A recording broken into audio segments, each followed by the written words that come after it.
Welcome back to Monitors Unboxed. Today we're looking at one of the cheapest 1440p gaming monitors on the market, the MSI MAG275QF.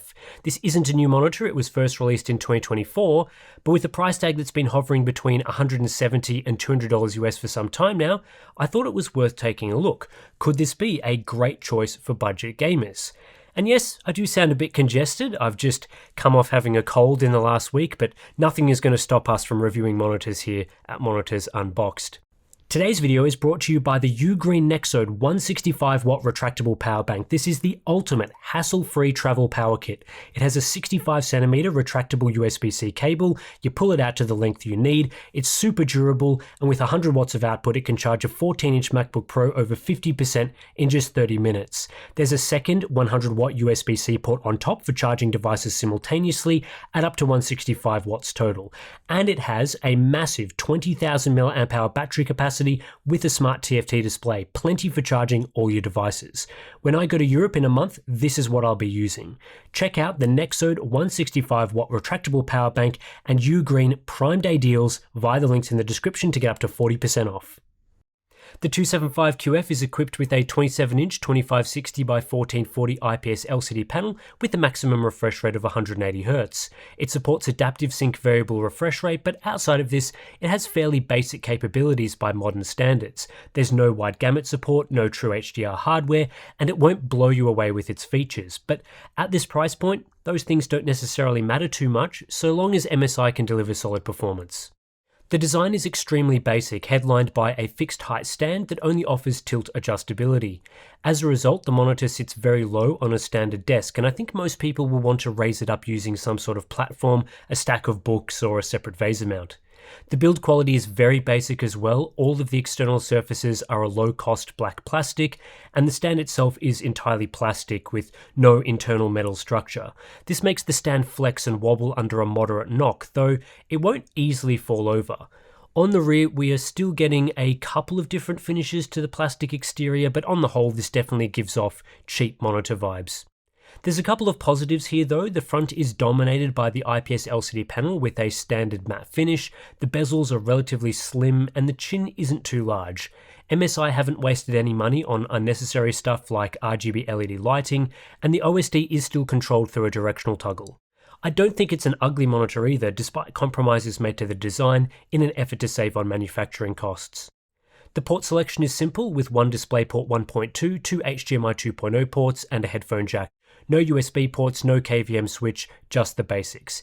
MSI do advertise the DisplayPort connector as DisplayPort 1.4, but clarify it supports HBR2 bandwidth, which is DisplayPort 1.2 class. VESA technically allow this branding under the DisplayPort spec, but I think it's misleading, and I would prefer HBR2 monitors labeled as DisplayPort 1.2. What this means is the 275QF supports 8-bit 180Hz over DisplayPort, but nothing more. 10-bit signal processing is supported, but at a maximum of 120Hz. Had this been a true DisplayPort 1.4 monitor with HBR3 bandwidth, 10-bit 180Hz would have been possible. However, I don't think this is a huge issue, as the display is likely only a native 8-bit panel. Also, the HDMI port should have ideally been 2.1 spec instead of 2.0, as HDMI 2.0 is limited to just 8-bit 144Hz at 1440p. That's probably a bit unrealistic on a sub $200 monitor. The OSD is controlled through a directional toggle on the rear of the display, and it includes MSI's typical feature set, which is good because it means there's been no real feature omissions on the OSD side. We get crosshairs, shadow boosting, refresh rate readout, low blue light mode, and a couple of color settings. It's decent for this sort of monitor. The 275QF is a simple monitor when it comes to motion performance. It has 3 overdrive settings, the first of which is normal, which appears to be overdrive off. This reveals native panel performance of 11 milliseconds at 180Hz, which isn't very fast and won't be suitable for most gamers. The next step up is the fast mode, which offers a 7.5 millisecond average response with effectively no overshoot. Cumulative deviation is okay at around 500, however refresh rate compliance is low at just 32%. In other words, in this configuration, response times aren't fast enough to properly support a 180Hz refresh rate, and if we increase the overdrive setting to fastest, we now get insane levels of overshoot and lots of inverse ghosting artifacts, so this mode is totally unusable. We end up with just one viable overdrive mode, which is fast, and in this mode we're not getting the speed we need for 180Hz gaming. However, At 165Hz with a 7 millisecond average response time, we're now on the borderline of acceptable results, and by the time we get to 144Hz, the performance on offer is suitable for that refresh rate. So while the performance isn't quite there for the full refresh rate this display supports, it's not disastrous when it does provide enough speed for 160 to 140Hz gaming.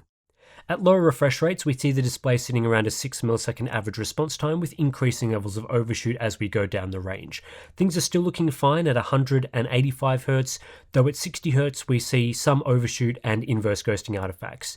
Because the level of overshoot isn't too bad, mostly in the 20% range, the artifacts seen aren't horrible, but if you do find them problematic, you can turn down the setting to normal. Based on this, I would say the 275QF has a borderline single overdrive mode experience. Most people should just set and forget the fast mode because it offers the best experience, but we also aren't getting any sort of variable overdrive, so the top and bottom ends of the refresh rate range are a bit lackluster. On the whole though, this monitor offers acceptable overdrive tuning for 1440p gaming. Compared to other monitors, the 275QF is offering a pretty standard low-cost 1440p experience at its maximum 180Hz refresh rate.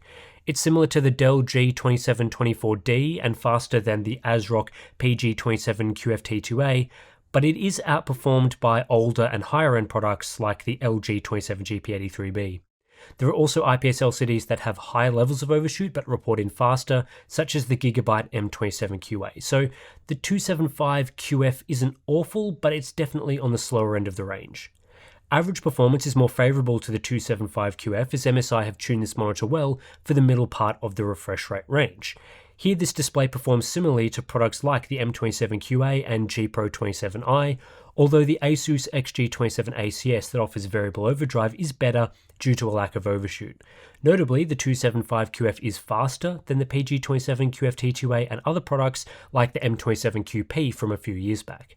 In cumulative deviation, which measures the balance between speed and overshoot, the 275QF performs well, giving a similar result to other modern IPS LCD gaming monitors. This means on average the 275QF offers a similar experience to other options, some of which are more costly. There are of course nuances to be aware of, for example the specific refresh rates each product is best optimized for, but it's a solid result, especially compared to some of the monitors towards the bottom of the chart. For the best performance in this class, it's still the Asus XG27 ACS, which offers 17% better cumulative deviation. The 275QF is a good monitor for 120Hz gaming, sitting in the middle of our performance chart. This is really where the display shines, the middle refresh rates. At 60Hz it offers decent response times, but overshoot is too high and the alternate mode, overdrive normal, is too slow. Input latency is very standard, with MSI offering a sub 1 millisecond processing delay at 180Hz. This is really no different to most other IPS LCDs with similar refresh rates. Yes, the refresh lag component will be slightly faster with a 180Hz monitor compared to 165Hz, but I think this is a negligible difference you will struggle to notice in practice. It's only when jumping up to a 240Hz monitor that the refresh lag component makes the display feel smoother and more responsive to use than this type of display. Power consumption is standard. The 275QF uses 22 watts, displaying a 200 nit full white image, which is similar to most other IPS LCDs of a similar spec. I would say this is an efficient gaming monitor by modern standards. This monitor does support backlight strobing through MSI's MPRT mode, which disables adaptive sync and restricts access to brightness and overdrive settings.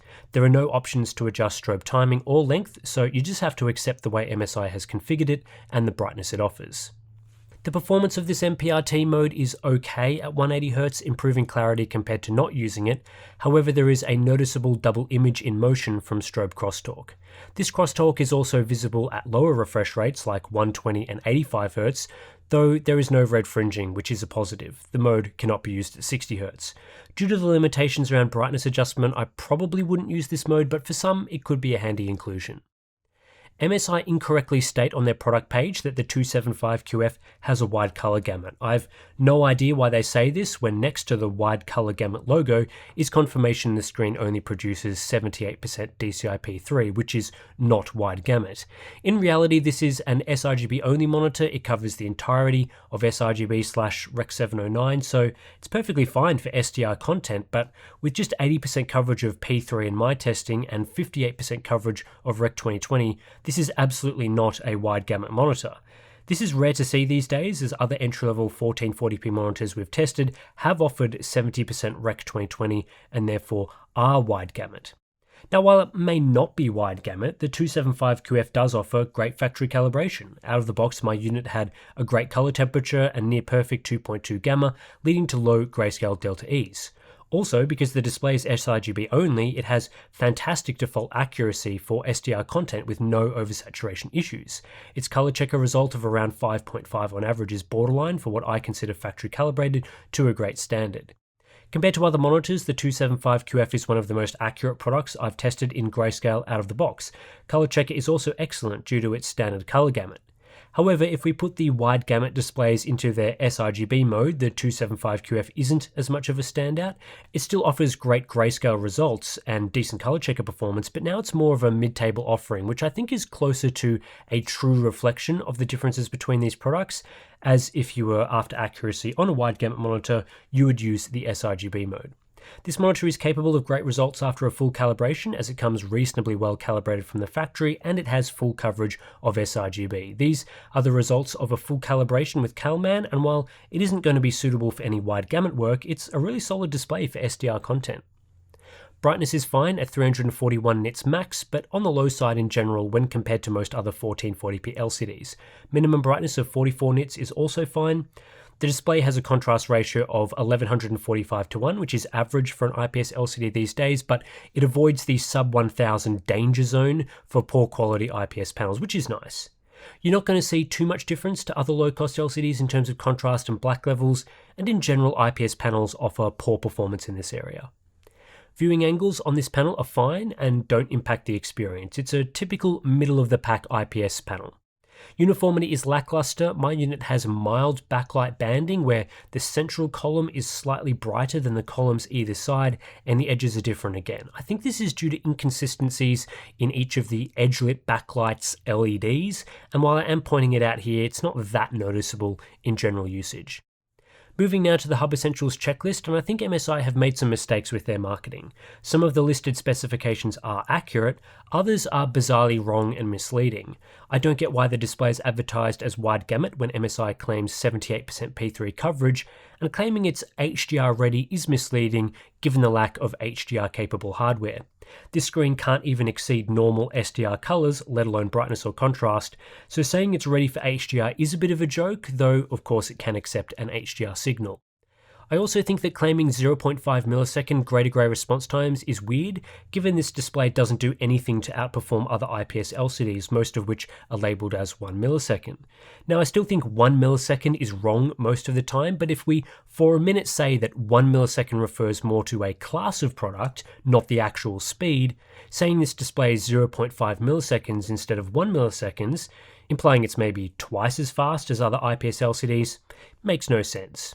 Then there's the misleading DisplayPort 1.4 claim, even though MSI admit it's HBR2 bandwidth.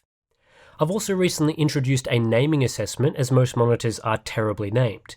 The MAG275QF has a mediocre name, with MAG being largely redundant, though at least the rest of the name is short. MSI have a couple of products with very similar names, which increases the potential for confusion. However, if you search for 275QF, this monitor comes up first. I don't think it's especially memorable, and if you told someone to buy the MAG275QF, they'd probably forget that name pretty quickly. In the feature support matrix, the results are indicative of a low-cost display. The 275QF doesn't include a lot of features, but that's to be expected at this price point and shouldn't necessarily count against it.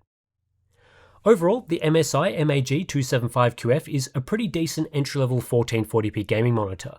It's not the most feature-rich product, which is to be expected at a sub $200 price point, but it performs well and MSI have avoided fatal flaws. This is a great starting point to 1440p gaming if you're a new PC builder or if you're upgrading from an older 1080p display. The 275QF is not the fastest monitor we've tested at a 180Hz refresh rate, but the IPS LCD panel has been tuned well for gaming in the middle parts of the refresh range.